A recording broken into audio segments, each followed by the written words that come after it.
أعوذ بالله من الشيطان الرجيم. بسم الله الرحمن الرحيم. ألم تر أن الله يسبح له من في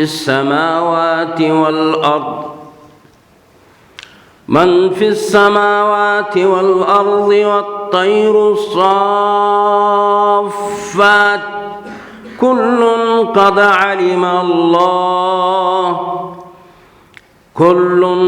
علم صلاته وتسبيحه والله عليم بما يعملون. صدق الله العظيم. رکوع پنجم سوره نور است. در رکوع ما قبل بیان نور وَإِذَا كَانَ مَعَ الرَّجُلِ نُورٌ فَهُوَ يُسَبِّحُ. اب ہمراہ کسی کی نوری الہی باشد و نوری الہی انسان را وادار بای میں سازا کی تسبیح بگوید.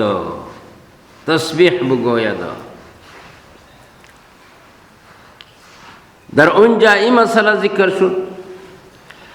در اینجا اللہ رب العزت براہ راست ذکر تسبیح را ذکر می کند. براہ راست تسبیح ذکر می کند. او یا ایتو بگو در رکوع ما قبل اللہ رب العزت ذات خود را متصف ساخت.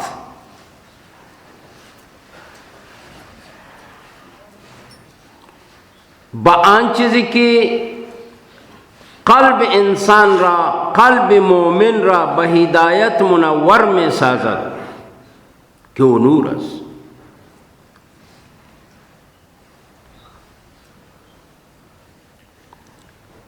در ما قبل یام ذکر شد کہ رب کائنات او ذاتی اس کی ازلمت قلوب الکافرین بالضلالہ، قلبهای کفار بگمراهی تاریک ساخته است. یعنی قلبهای مؤمنان را بنور منور ساخته است او قلبهای کفار را بضلالت تاریک ساخته است.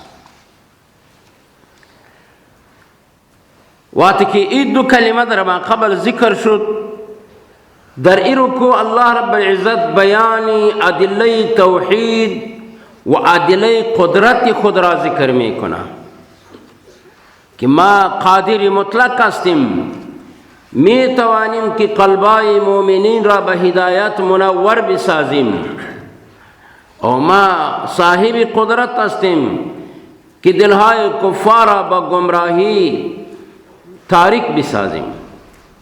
و نبر همین مسئله الله رب العزت دلائل پیش می کند. 4 قسم دلائل در این رکوع ذکر می شود. تسبیح مخلوقات، انزال امطار، نازل کردن باران. چه رقم دی روز از ترجمه ماندیم کلمان. زور خدا را دیده باز نمیتوانا که آدم به ترجمان بیاید. ما از اتاق برآمده نتانستیم. و اختلاف اللیل و النهار، الله اینقدر قادر ذات است که شب و روز را مختلف میگرداند، گاهی یکیش دراز گاهی دیگهش دراز. چارم انواع حیوانات را الله رب العزت بر قدرت خود دلائل ذکر می کند از انواع حیوانات که رب ذل جلال عجیب حیوانات را ذکر کرده است. این مناسبت است. خلاصہ بیان مدارج استفادہ من نور الہی. از نور الهی که کسی استفاده میکند یه همه یک قسم مردم خو نیست. این مختلف مدارج دارد او تفاوت مخلوقات است. یک انسان از نور پروردگار به یک نوع استفاده میکند که اعلی درجه میگردد و دیگر مخلوق باز به دیگر طریقه استفاده از نور پروردگار میکند.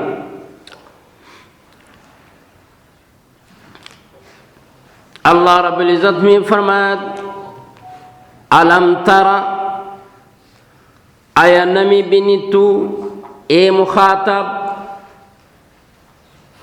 هر آن کسی که از او رویت متحقق میشد برای او کس کتاب است او یا خاص کتاب به نبی علیه السلام است. آیا نمی بینی تو ای محمد رسول الله؟ این رویت دو قسم میاد در اصطلاحات قرآن. یکی رویت علمی است او یکی رویت قلبی است. مراد از اینجا از رویت علمی است، رویت قلبی است. الم تعلم، آیا نمیدانی تو ای مخاطب، آیا نمیدانی تو ای محمد رسول الله ان الله که بتحقیق الله رب العزت یسبح تنزیه بیان میکند، پاکی بیان میکند، ینزه تنزیه بیان میکند له از برای الله من آن مخلوقاتی کی فی السماواتی در اسمان هاست والارضی و آن مخلوقاتی کی در زمین است همه مکلف بیست کی تسبیح پروردگار را ذکر بکند. والطیر، آیا نمیدانی تو اے مخاطب کی تنزیه بیان کند از برای الله. والطیر، پرندها، طیر جمع طائر است. صافات،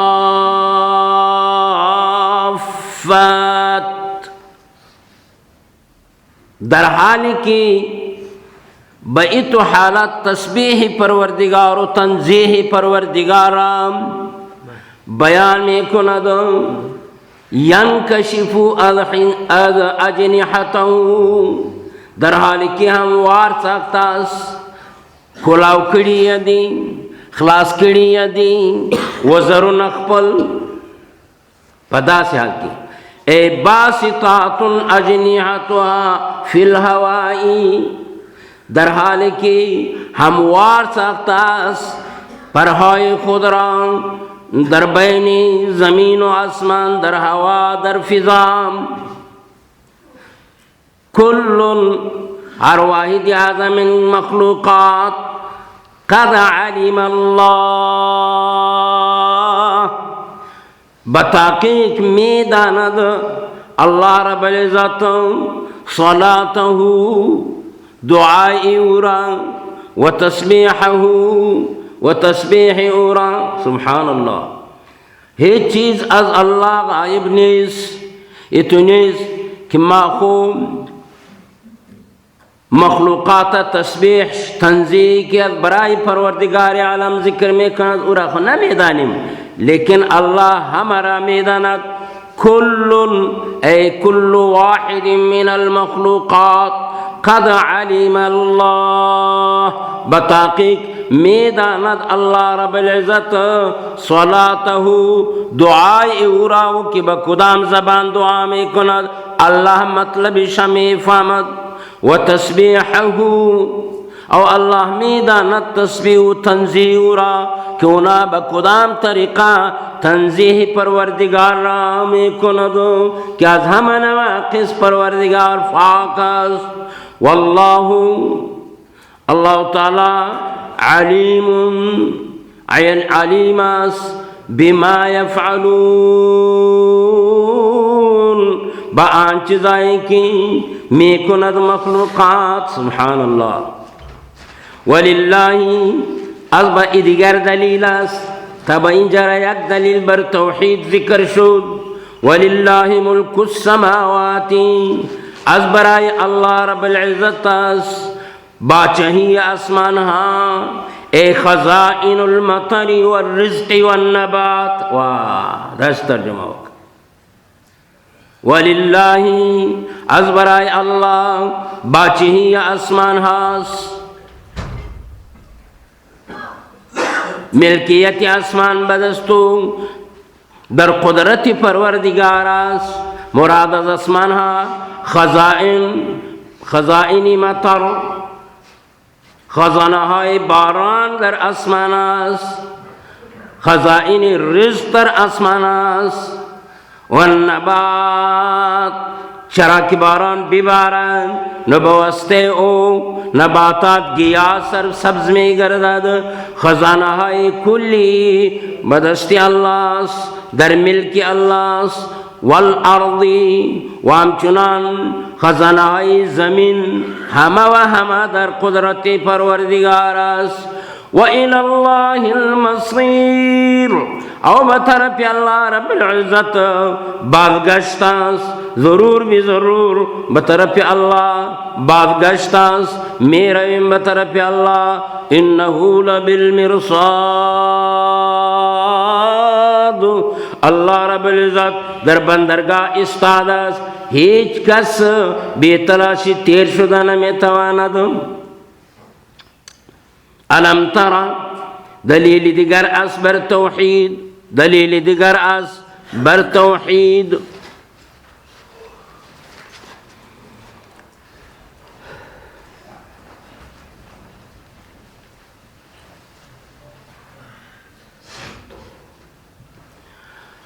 رب ذوالجلال در اینجا افتتاح می کند به لفظ الم تره. اونجا هم گفت که الم تره ان الله یسبح، و اینجا هم الله می گوید الم تره ان الله یزجی سحابا. اشاره می کند الله رب العزت به این طرف که تسبیح کائنات از برای رب کائنات یک امر واضح است. اینقدر واضح است که به حد علم میرسد، آن علمی که در او شک نباشد.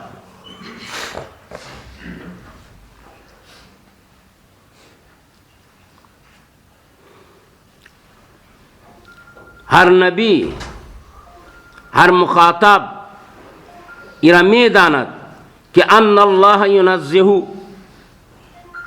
یقدسه کل من فی السماوات والارض.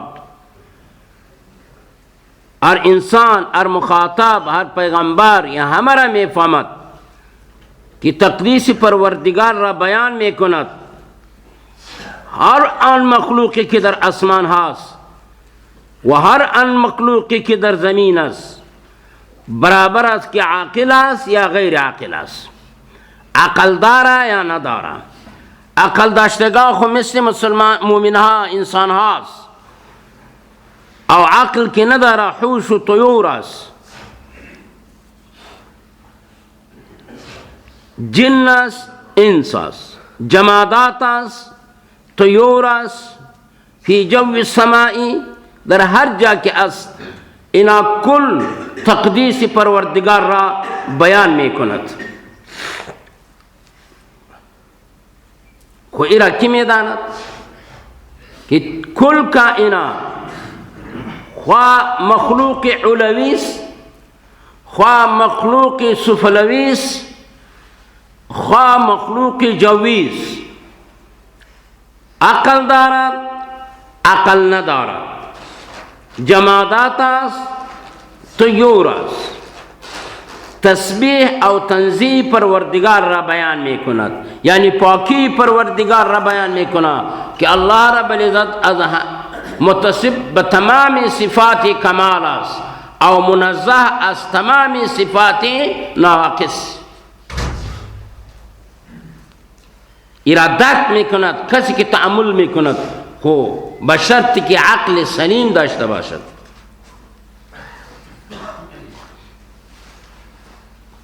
زیرا که تکوین پروردگار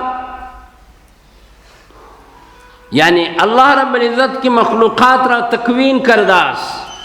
این تکوینی مخلوقات کی رب ذوالجلال کرده ای بخاص خصائص کردگی است، یعنی برای هر کدامش یک خاصیتی خاص داده است که او خاصیتی های مخلوقات این متفاوت است.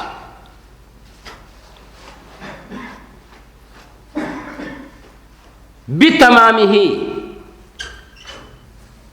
همین تکوینات پروردگار عالم باوجود که تفاوت دارد خو همه و همه دلالت بر ذات پروردگار می کند و دلالت می کند بر وجود خالق خود.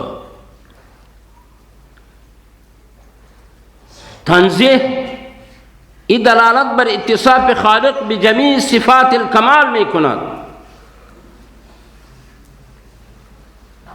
پس خود به خود این مسئله واضح شد که کفار برای خود بتها می ساختن از چوب و از سنگ. این باطل است. اونا همین جمادات سنگها چوبها این را شرکا با امرای الله می ساخت، او یا اونا نسبت ولد می کردن به طرف الله باوجودی که ولد از جمله مخلوقات است.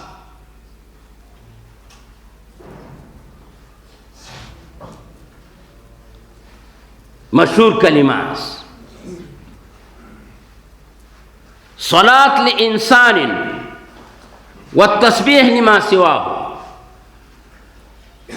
انسان ها تسبیح پروردگار را ذکر می کند، سبحان الله سبحان الله والحمد لله ولا اله الا الله والله اکبر، سبحان الله و بحمده سبحان الله العظیم، صد مرتبه.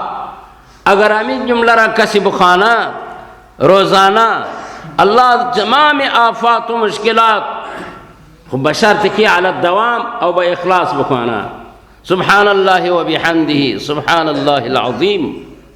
این کلمتان خفیفتان علی اللسان ثقیلتان علی المیزان، سبحان الله و بحمده سبحان الله العظیم.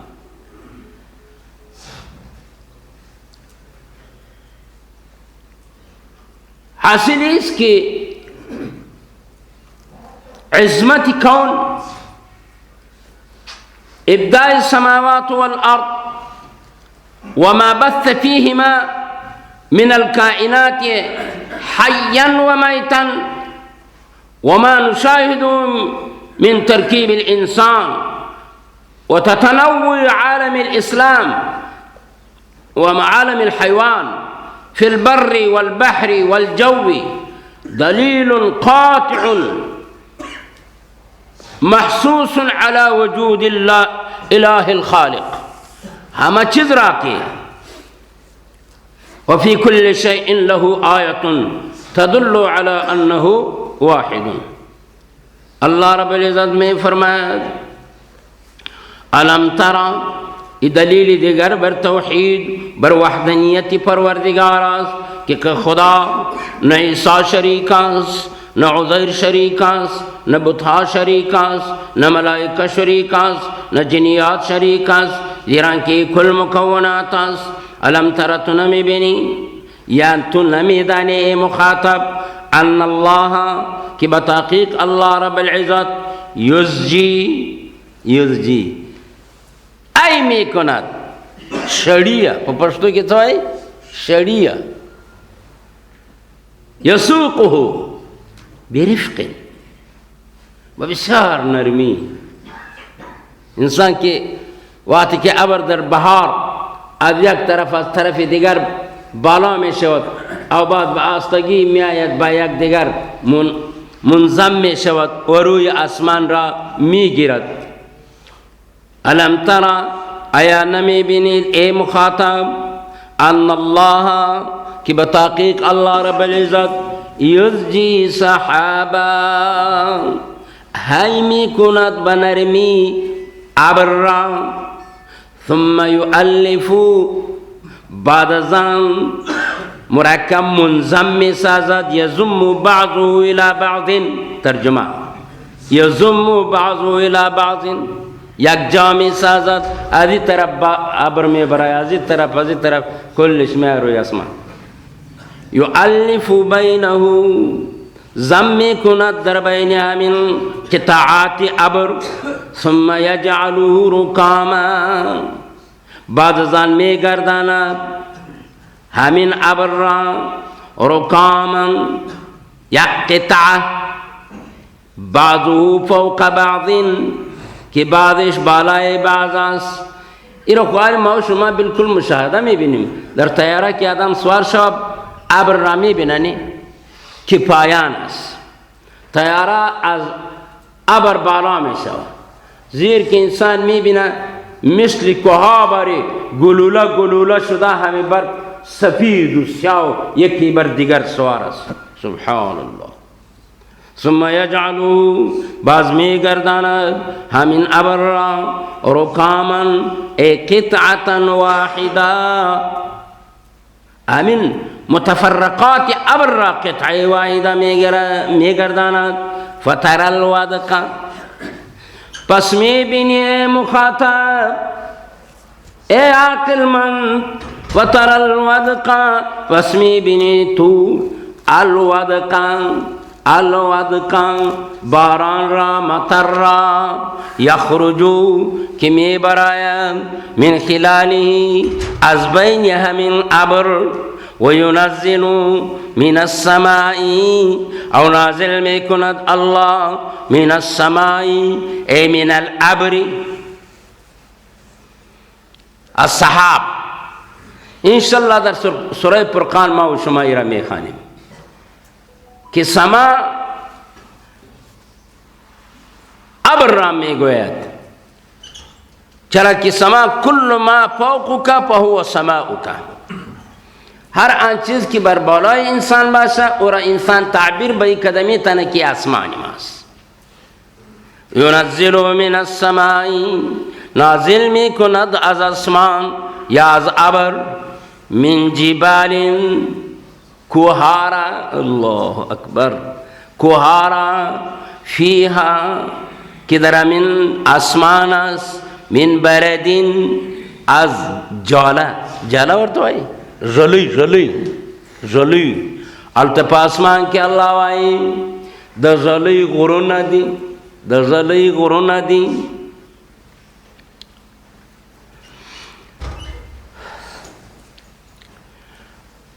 یک مسئله است چیزی به ریاضیات به حکمت هم امی حکمت یونانی که به اصطلاح ما مردم میخوانیم علما میخوانند کیفیت تکوین مطر و انزال من مطر الله رب العزت به این انداز ذکر کرد که ابر را به قدرت کامله خود ای می کند بعد ان تکون من بخار الماء. اصطلاحات حکماست. ابر از چی پیدا میشه؟ بحر و زمینه که نسبتش به یک دیگر بگیرین نو زمین خوش چهارم حصه آب است. روی دنیا نیست زمین که چهار حصه بکنی یک حصه زمین خشک است و 3 حصه و آب است. از این آب بخارات بالا می شود بخار گرمی ها بالا می شود اینمی بخار رو به هوا می رود، بالا می شود، او از این بعد چی جور می شود؟ ابر جور می شود. و بخاری که صاعد بلند می شود از بحار، از این ابر جور می شود.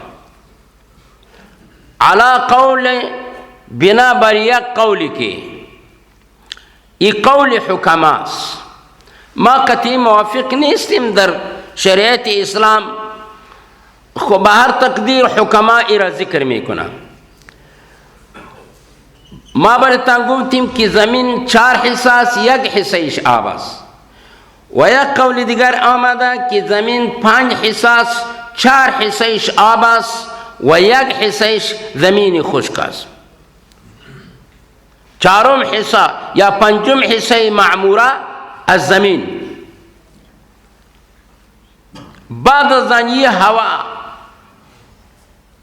که بالا شد، به طرف آسمان رو به بالا رفت، این بعد از آن ابر می گردد. هر جا که هوای بحر زیاد باشد، اینمی تو هوا بالا میشه، یک توته از ابر جور میشه که ما و شما به نظر میبینیم، یک جا نمی باشد. وجه چیست؟ که این بحر به یک سطح هوایش بالا نمی رود. کدام جایی که هوا انتهایی گرم شود سری و باز هوایش بالا می رود، ابر می گردد اونجا. بعد زن این ابرها که از بحر بالا شد در روی آسمان، یعنی در فضا، بعد زن به قدرت پروردگار از اونجا این ابر ایتو می آید، از این طرف می آید، کل شیء تراکم می کند، با یک دیگر جمع می شود. حتی که از او باز روی آسمان مکمل از چشم ما و شما پوشیده می شود. بعد از اینکه یہ ابر به همین اندازه قرار گرفت، نو ایرا الله رب العزت یسوق ذلك الصحابه، ایرا ای می کند بواسطه باد، و مطلق باد نه، الریاح لواقح. لواقح لقحه اصلی بغوز کننده را می گوید، بغوز.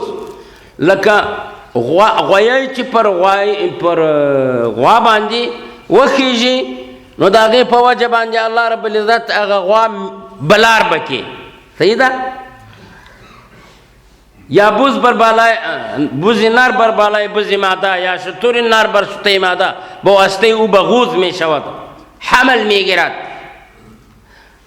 یا ابر که باران می کند، ای با توسط باد، ای تو باد رب ذوالجلال دا سری و مسلط کرده است که بسبب وی امین باد ای ابر بغوز می شود، بغوز حامله می گردد و حمل اوست که درونی او باران پیدا می شود. او بعد از آنی ابر بغوز حامله را ای می کند پروردگار به طرف آن زمینی که در اونجا اراده پروردگار به ای باشد که اونجا باید باران شود.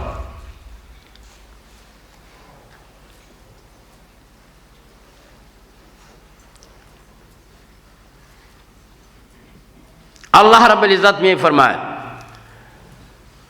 وَيُنَزِّلُ مِنَ السَّمَاءِ، نزل میں کند اللہ رب العزت من السماء از ابر، من جبال،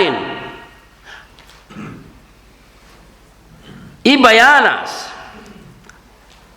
فیها که در همین سما من بردین ای من دوم زاید است جالها، فیصیب به پس میرساند به به همین باران و به همین جالا من آن زمین کسی را که یشاء اراده پروردگار شود و یصرفه او میگرداند همین جالا و باران را عمن یشاء از آن کسی که اراده شد. ببینید شما یک روز است، یک شب است، در یک جا ابر میبارد، در جای دیگر نمیبارد.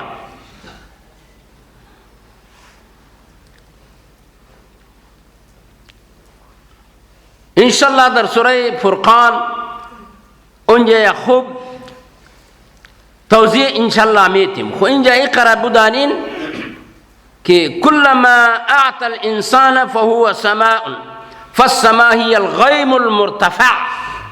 سما بمعنی ابر کی مرتفع است على رؤوس الناس.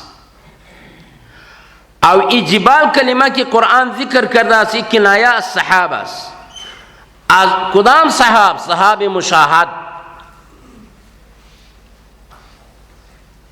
او ما برتان گفتیم که او کسی میدانه که در طیاره سوار شود او ارتفاع طیاره بلند برود ابرها زیر بماند، نو انسان میبینه که چقدر انامین جبال است و نظمین جبال پروردگار عالم باران میبراند، جاله میبراند او ابر میبراند او بعد از آن با طریقه غربال تیت میشود در روی زمین.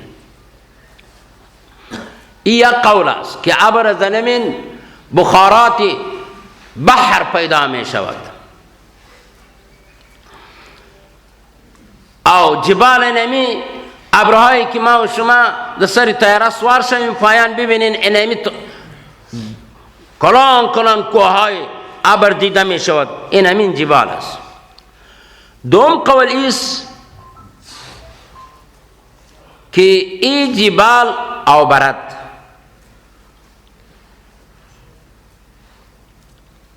ای در اصل حقیقت در آسمان است. الله رب العزت اینا را از آسمان نازل میکند، ای برد را، و ی ابر به منزله غربال است برای او که تیت میکند.